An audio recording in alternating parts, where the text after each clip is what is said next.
안녕하세요. 봉쌤입니다. 오늘은 24년 10월 고1 모의고사 독서, 그 중에서도 인문 파트 같이 공부해 봅시다. 네, 1문단부터 바로 분석해 보도록 할게요. 도덕 심리학의 중심축을 형성해온 콜버그의 인지발달 이론이라는 게 이때 얘가 도덕 심리학의 한 자리 차지하고 있는 거죠. 근데 여기에서는요, 이제 도덕적 이해를 지식 구조, 즉 같은 말이지 인지의 발달에 의한 것으로 보았답니다. 예로 인해서 도덕적 이해가 형성되었다 이렇게 본 거야. 근데 인지가 무슨 뜻일까? 네, 인지는요 무언가를 안다 이 뜻이야. 무언가를 알아야지 이해할 수 있을 거 아니야, 그쵸? 근데 여기에서 인지가 무슨 뜻인지 몰라도 지식이 무슨 뜻인지는 알잖아, 그치? 어쨌든 여기에서는 무언가를 알아, 그게 발달이 되어야 이해할 수 있다야. 근데 이렇게 형성된 이해는요 자동적으로 도덕적 행동을 이끌 것이라고 생각을 했대요. 누가? 콜버그 씨가. 순서 명확하게 보이시죠? 1번, 2번, 3번입니다. 근데 1번, 2번, 3번 가는데 2번에서 3번 갈 때는 자동적으로 간다. 어떠한 조건이 붙지 않아요. 이게 포인트입니다. 됐을까요? 자, 그런데 봅시다. 과연 도덕적 이해가 도덕적 행동을 보장할 수 있을까? 그러니까 자동적으로 도덕적 행동을 이끄는 게 맞나? 지금 물어보는 겁니다. 그렇지 않다고 생각할 수 있대요. 스스로 질문하고 스스로 대답하고 있습니다. 한번 그 이유를 살펴볼까요? 네, 도덕적으로 옳은 행동인 줄 알면서도 행하지 않는 경우가 많기 때문이래요. 이 말은 즉 도덕적 이해가 형성되었지만 도덕적 행동이 나타나지 않는 경우가 많다. 이 뜻이죠. 그래서 블라지라는 사람이 등장을 했는데 이 사람은요. 이제 콜버그의 이론에 의문을 제기했대. 그렇다는 건 예와 예 사이에 의견 차이가 존재한다. 요 말이지. 근데 우리는 그걸 명확하게 파악을 해야 돼. 왜? 차이점은 출제 포인트거든. 한번 볼게요. 블라지는요. 왜 어떤 사람은 도덕적 이해가 행동으로 나타나고 그러니까 2단계에서 3단계로 넘어가고 어떤 사람은 왜 2단계에서 3단계로 넘어가지 않을까? 거기에 관심을 기울였대요. 근데 블라지는 콜버그와 마찬가지로 오케이 공통점 이야기한다. 도덕적 이해가 중요하다고 보았어. 하지만 차이점도 나옵니다. 콜버그와 달리 도덕적 이해가 자아와 통합되는 과정을 거쳐야 도덕적 행동으로 이어진다고 보았대요. 콜버그는 도덕적 이해에서 행동으로 넘어가는 건 자동적으로 일어나는 일인데 얘는요 도덕적 이해가 자아와 통합이 돼야지 도덕적 행동으로 이어진다고 본 거야. 차이가 명확하죠? 근데 그는 이 과정에서 나타나는 자아의 능동적 역할을 강조했대요. 지금 자아와 도덕적 이해가 통합을 할 건데 자아가 가만히 있는 게 아니라 능동적으로 뭔가를 하는 거 그거를 강조를 했대. 그리고 도덕적 행동을 이끌기 위한 도덕적 자아 모델이라는 것을 제시하였답니다. 요건 따옴표가 이렇게 붙어 있으니 아마 밑에 가서 자세히 설명을 해줄 거예요. 됐을까요? 정리를 해보자면 요거죠. 콜버그는 도덕적 이해가 형성되어 있으면 자동적으로 도덕적 행동이 나타난다 이렇게 주장을 하는데 블라지는 아니다. 도덕적 이해가 자아와 통합을 해야지 도덕적 행동이 나타나는 거다 이렇게 주장을 하죠. 그리고 블라지는 이렇게 통합하는 과정 속에서 자아가 가만히 있는 게 아니라 능동적으로 뭔가를 하는 게 중요하다 이렇게 설명을 합니다. 그리고 플러스 하나 더 도덕적 이해가 도덕적 행동으로 나타나는 이 과정을 도덕적 자아 모델이라는 것을 제시하여 설명해주고 있다. 여기까지. 네, 1문단 정리됐을까요?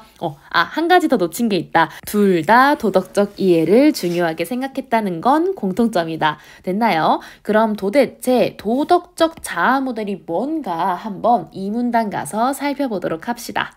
도덕적 자아 모델은요, 도덕적 이해로부터 도덕적 행동으로 이어지는 과정에 초점을 맞춘 모델이고요. 이 모델에서 도덕적 행동을 이끄는 데 있어 자아가 핵심적 역할을 한다고 보았답니다. 우리 계속 이야기하고 있지만 도덕적 이해가 자아와 통합을 해야지 도덕적 행동이 나타난다고 했잖아. 그때 자아의 역할이 중요한가 봐. 기존의 학자들이 자아가 무엇인지에 대한 개념적 정의에 관심을 두었다면요. 블라지는 전체로서의 자아를 능동적으로 구성하는 방식으로 자아를 설명하는 것이 보다 적절하다고 보았답니다. 지금 여기 보면 기존의 학자들과 블라지의 견해 차이 보이죠? 차이점 명확하게 인지해 두시고요. 블라지의 견해를 한번 봅시다. 블라지는요, 이제 자아가 이렇게 전체로서 존재하고 이 자아가 어떻게 능동적으로 구성이 되는가 그 방식을 설명해 주는 것이 적절하다고 중요하다고 본 거지. 한번 더 살펴볼게요. 그러한 자아는요, 고정불변의 상태가 아니래 변한다 이 말이죠. 그리고 구성 방식에 따라서 달리 나타날 수 있답니다. 개인마다 다른 자아 구성 방식에 따라서 이제 자아의 여러 특징들은 중심적인 것, 주변적인 것 등으로 위계가 정해진대요. 오케이, 봅시다. 자아가 이렇게 전체로서 존재한다고 했잖아. 근데 사람마다 어떻게 구성되어 있는가 이건 다르대. 어떤 사람은 요게 중요하고 어떤 사람은 요게 안 중요하고 이런 식으로 구성될 수도 있고 어떤 사람은 요게 중요하고 어떤 사람은 요게 안 중요하고 이렇게 구성될 수도 있는 거지.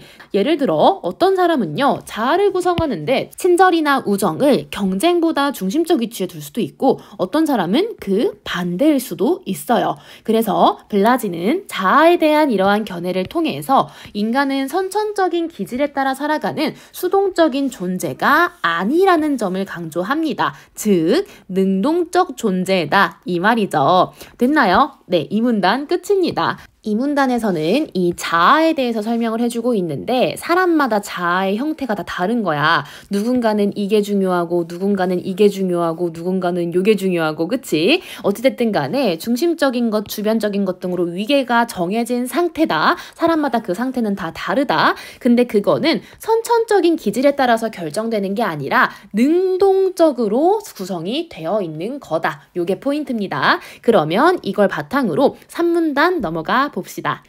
도덕적 자아 모델에서는 도덕적 이해가 도덕적 행동으로 나타날 수 있게 하는 심리적 요소로 도덕적 정체성, 도덕적 책임감, 자아 일관성을 강조하고 있대요. 요거에 대해서는 아마 밑에서 자세하게 설명해 줄 겁니다. 너무 걱정하지 않으셔도 돼요. 어찌됐든 간에 여기에서 여기로 갈 때 요런 것들이 중요하다. 이들은 자아 모델의 3가지 핵심 요소라고 할 수 있답니다. 먼저 도덕적 정체성은요, 도덕적 이해의 바탕을 두고 있어요. 그래서 해야 할 행동의 방향을 알려줘. 그러면 도덕적 책임감과 자아 일관성이 그 방향으로 나아갈 수 있는 추동력을 제공하는 거야. 그러면 드디어 도덕적 행동이 나타나는 거지.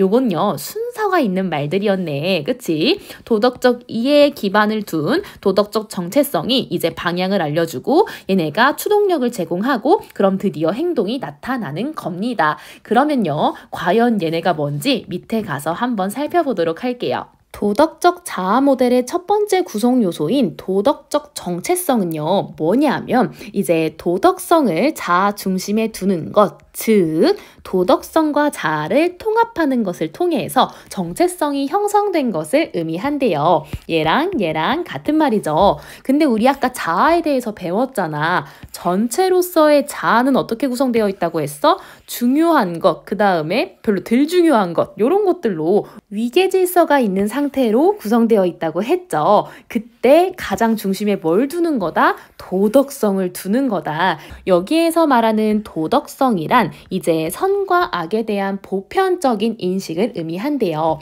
보편적인 건 모두에게 두루두루 통한다 요 뜻이잖아. 누가 봐도 착한 것, 누가 봐도 악한 것, 그런 것에 대한 인식이야. 그리고 정체성은 이제 뭐냐면 본질적인 자아를 의미하는 거래요. 그래서 여기에서는 도덕적 정체성이란 뭐냐? 자아의 중심에 도덕성을 두는 것, 그래서 자아가 형성된 것, 그것을 의미하는 거예요. 이때 도덕성이 자아의 중심이 되는 정도, 즉 도덕적 통합의 정도는요, 이제 사람마다 다를 수 있대요. 누군가는 자아 중심의 도덕성이 90%, 누군가는 80, 누구는 70, 다 다를 수 있겠죠. 자, 도덕적 통합은요, 끊임없이 주의를 요하는 부서지기 쉬운 것이기에 본능적인 충동을 억제하려는 의도적이고 지속적인 노력이 필요하답니다. 쌤이 최근에 길 가다가 10,000원을 주웠거든요. 그래서 생각했어. 아, 이걸 갖다 줘야 되는 건 아는데 참 꿀꺽하고 싶다. 뭐 이런 생각이 드는 거야. 참으로 끊임없이 주의를 요하는 부서지기 쉬운 거다라고 생각을 했습니다. 어쨌든요. 네. 블라지는 도덕성을 자아의 중심에 두는 사람일수록 자신의 도덕적 이상에 부합하는 삶을 추구하고요. 도덕적 이해를 행동으로 옮길 가능성이 높다고 보았대요. 도덕성이 한 자리 차지할수록 이제 행동으로 나타나는 거야. 여기로 넘어갈 수 있는 거야. 자, 그래서 이러한 주장은요. 도덕적 이해가 도덕적 행동으로 나타나기 위해서는 도덕성을 자아 중심에 둘 수 있도록 해야 한다는 것인데 이때 도덕성을 자아의 중심에 두려면요. 도덕적 이해뿐만 아니라 도덕적인 사람이 되는 것에 대한 관심도 필요하답니다.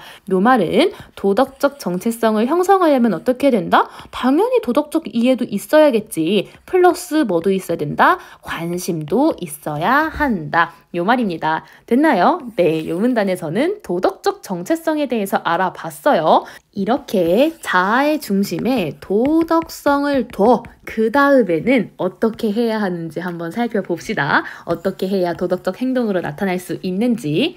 두 번째 구성 요소인 도덕적 책임감은요. 이제 어떤 행동이 도덕적으로 이제 옳은지에 대한 판단과 더불어 플러스 그런 행동을 할 도덕적 의무가 있다는 것을 깨닫는 거래요. 의무가 있다는 것은 뭐뭐 해야 한다라는 것을 깨닫는 거죠. 해야 한다. 자, 도덕적 책임감은요. 도덕성이 자아와 통합된 결과로 나타난대. 우리 이거 했잖아. 이게 무슨 말이야? 도덕적 정체성을 의미하죠.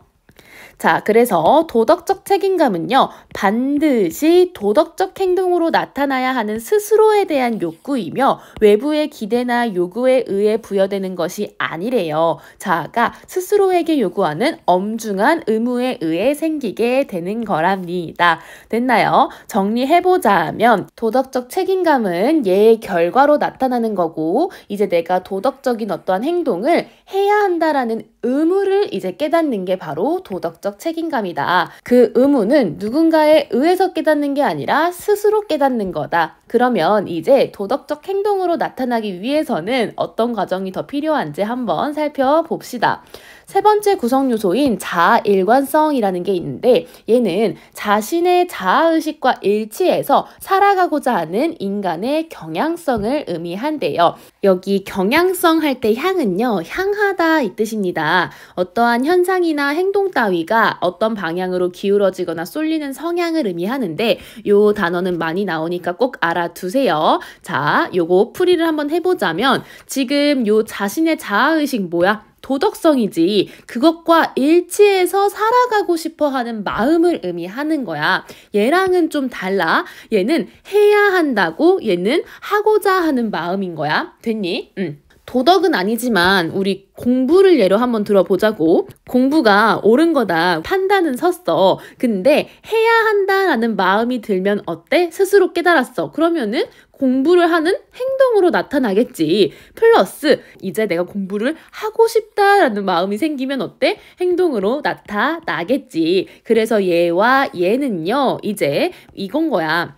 도덕적 책임감과 자아 일관성은 그 방향으로 나아갈 수 있는 추동력을 제공하면서 행동을 이끄는 거죠. 됐나요? 해야 한다. 그렇게 하고 싶다. 자, 블라지에 의하면요. 자아 일관성은 단지 본능적인 경향성이나 자기 충족 욕구에 의한 것이 아니래요. 자신의 도덕적 이상과 일치된 행동을 하려는 자아 일관성은 도덕적 정체성에서 나온답니다. 우리 이건 알고 있지? 도덕적 정체성으로부터 책임감과 자아 일관성이 나오잖아. 그리고 도덕적 책임감으로부터 도덕적 행동으로의 전환은요. 자아 일관성에 의해서 뒷받침된대요.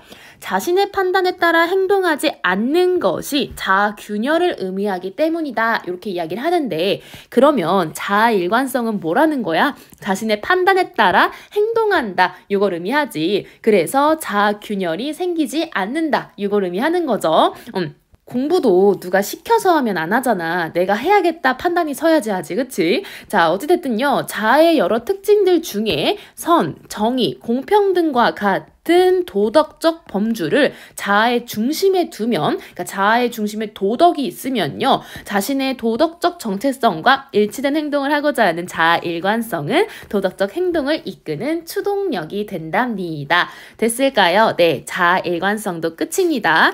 이 도덕 지문은요, 이제 처음에는 콜버그의 인지 발달 이론과 블라지의 견해를 비교하고 있었죠. 요렇게 콜버그는 자동적으로 행동이 나타나지만 블라지는 도덕적 이해가 자아와 통합하는 과정을 거쳐야 도덕적 행동으로 나타날 수 있다. 요렇게 설명을 해요. 근데 요걸요, 조금 더 자세하게 설명해주고 있죠. 어떻게? 요렇게 이제 도덕적 이해가 형성이 됐으면 도덕적 정체성이 형성돼야 돼. 도덕적 정체성이란 뭐였죠? 도덕성을 자아의 중심에 두는 거였지. 자, 이제 자아 중심에 두면은 그걸 바탕으로 해야 하는 마음과 하고자 하는 마음이 생겨나 그래야 도덕적 행동으로 나타날 수 있다고 설명을 합니다. 됐니? 자, 그러면 우리 3점짜리 문제만 한번 같이 풀어보고 마무리할게요. 보기는 윗글의 이해를 위한 학습지의 일부이다. 활동 과제를 수행한 내용으로 적절하지 않은 것은 과제는요. 이제 도덕적 자아 모델을 탐구해 보는 거네요. A 볼게요. 성실성은 없지만 배려는 한답니다. 그러면 얘 마음에는 배려는 큰데 성실성은 쥐똥만한 거야. 자, B 볼게요. 정직하게 살겠다는 자신과의 약속을 반드시 지켜야 할 의무로 생각하고 실천을 했대요. 요 말은 도덕적 책임감을 의미하잖아.